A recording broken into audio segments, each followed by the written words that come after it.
Dad was in the middle of a meeting when he received the call.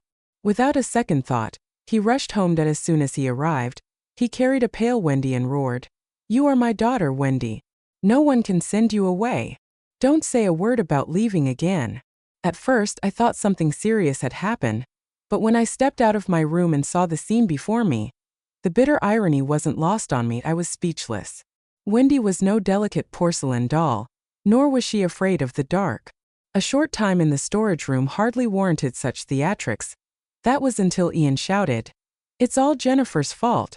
She's the one who locked Wendy in the storage room. Who knows how long she would have been trapped if I hadn't come back." Dad stormed upstairs, dragged me out of my room by my hair, and shoved me into the storage closet. Tying me up, he raged, and in that moment I finally understood. This family had no place for me. "How could you be so evil, Jennifer?" Ian yelled, his eyes blazing with anger. "How could you lock Wendy up? She's just a girl. Do you even know how scared she must have been? You're not my sister anymore. I refuse to have someone so evil as my sister." "Ian is right," Dad growled, his glare cutting through me like a knife. "How could you be so heartless at such a young age? You're hopeless.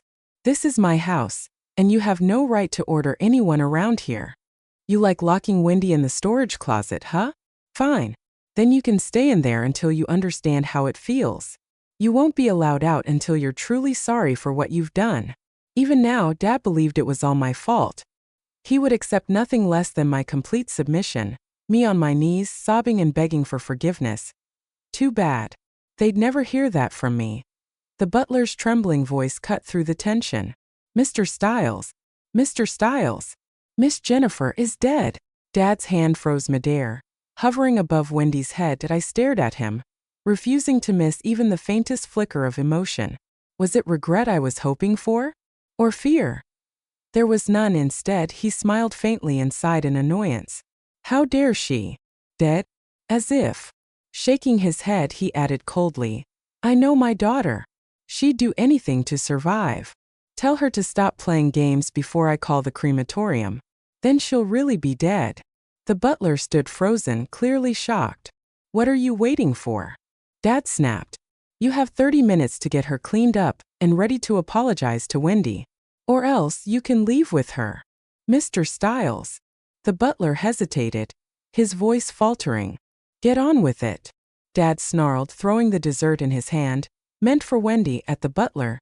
The butler had no choice but to retreat. Dad turned back to Wendy with a smile, wiping her mouth tenderly.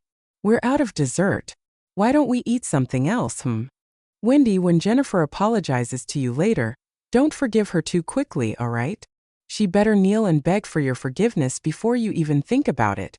You're too kind to her. You can't be too nice. Remember my words, Wendy."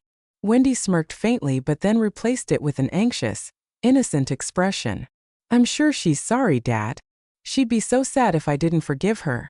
"You're too kind, Wendy," Dad said with pride. Ian wrapped an arm around Wendy's body, smiling contentedly. What a picture-perfect, loving family.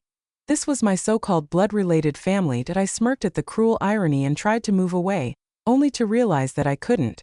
My body was still there, binding me to this place. I had no choice but to watch as they acted all lovely-dovey in front of me. A grotesque display of affection that only deepened the bitterness in my heart. Things weren't always like this. Not before Wendy came into our lives back then. I still had a mother and father who loved me, and Ian was just a little boy. Ian and I would play together, Mom would tell me bedtime stories, and Dad would take me on walks in the park. Everything changed 3 summers ago. Mom and Dad left for the ancestral home while Ian and I stayed behind for school. A few days later, Dad returned with 2 pieces of devastating news. Mom had been in a car accident at the ancestral home. She didn't survive. And before her death, she and Dad had adopted the daughter of an old friend. I lost my mother but gained a sister. First, I welcomed Wendy. I thought of her as the last connection I had to Mom since Mom had adopted her before the accident. I wanted a sister too, so I did my best to care for her. I made sure no one at school bullied her, keeping an eye out for trouble in her class. I helped her with homework and took care of her whenever she was sick. I gave her everything I could as a sister, treating her like she was my own blood. However, one day, everything changed. I had gone to her class to bring her burn ointment, only to overhear Her talking to her classmates. My sister burned me by accident, she said, her voice soft and pitiful. It's my fault. I shouldn't have brought her such a hot drink. Please don't say bad things about her. She's really nice to me. She asks me to do chores and serve her tea, but she's never bullied me. I stood frozen, stunned by the lies. The burn on her hand wasn't my doing. She'd wanted to make coffee for Dad but claimed I had forced her to serve me hot tea. Dad had already punished me for her injury, yet I hadn't blamed her. I felt guilty for letting her into the kitchen in the first place. After hearing her lies, I confronted her at school. That day marked a turning point in my life, or maybe the change had started long before. Dad stopped doting on me.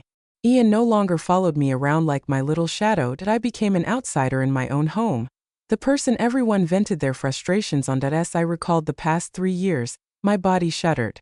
Perhaps it was because the spirit itself was numb, but it felt like I had returned to the storage closet again. And my father's expression darkened as the half-hour mark passed, and I still hadn't appeared.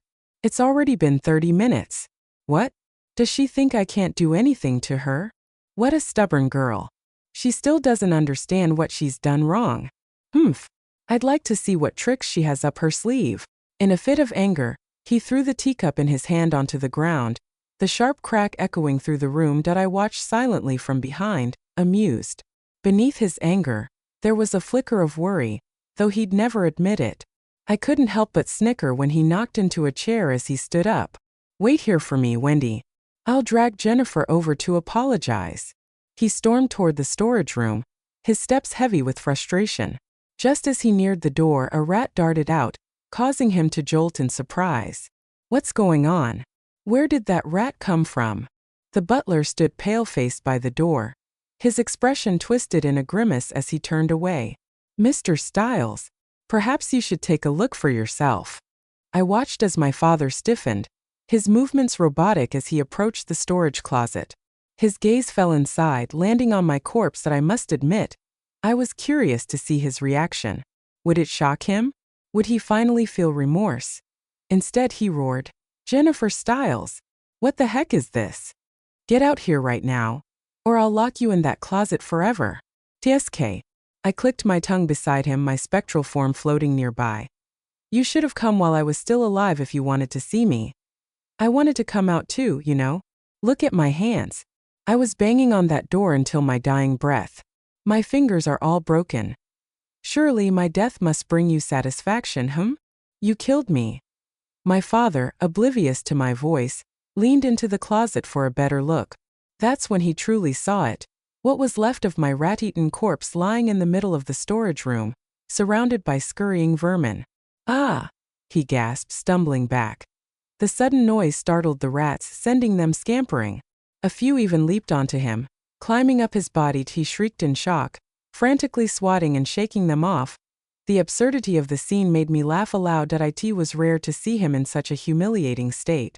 If only I could record this moment on video, it would have made for a masterpiece.